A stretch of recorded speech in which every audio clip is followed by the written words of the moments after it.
I haven't typically collected too many pieces of wood that the beavers have chewed.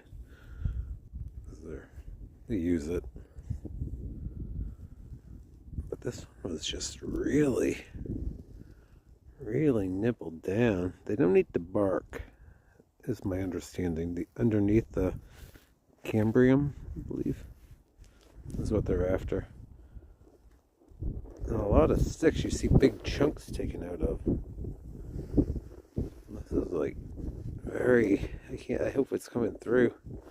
It's like very scaly. It's a neat piece. This one I'll hold on to. Unless you want to buy it. It's a different look. It's stuck in the ground, so I don't think they were taking it.